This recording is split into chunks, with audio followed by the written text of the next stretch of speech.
Momo nagiriyeho ko ryo gushikira umwe amaze gukora cyane kandi kenshi mu bijyanye na salon de beauté, salon de coiffure.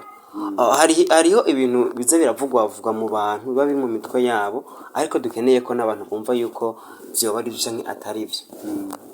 Biravuga ko cyane cyane abantu bo mu masalon de coiffure hamwe n'abamota mugeramira cyane abakobwa. Vyoba ari byo sivyo kubeshiza gute?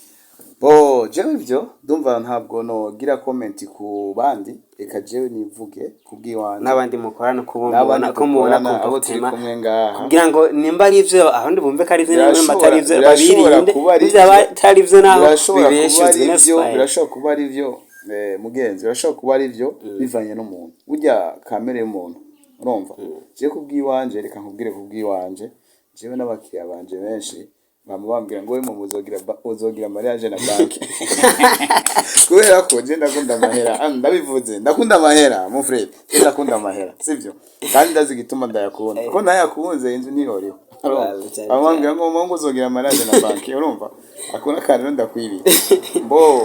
Hama ikindi naco deja umaze kwishira mu mutwe ko ushira imbere abakobwa, deja uri mu bakobwa sivyo, c'est-à-dire ko uri kuragwa. Parce que ihazo wa mbere, wa kabiri, wa gatatu, wa kane n'uw'icumi, ayo mahera ari kuba yinjiye ari gufasha kuri ratio canke na dukeya two kuri hinzu sivyo.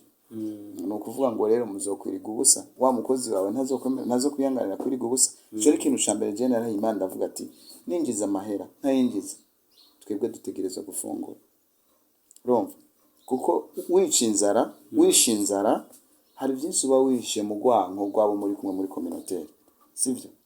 Niyo mpamvu ndabwira ati jewe kubwiwanje, jewe abakobwa yego ndabakunda ko baranyinjiriza amahera, nta nutakunda abakobwa reka ntavyo nasikora kuvuze ngo ntukunda abakobwa na mama n'umukunda nese n'umukobwa mugabo rero mbakunda kuri faso y'abakiriya, ntabwo ndabakunda ngo tuje mu ivyo bari kuri avuga sinzi ko ari byo nibuze kumusha bamwe n'abandi ndava muhagera rero kubwiwanje ntabwo novugira abandi kuko ntabwo nzi mu mitima yabo.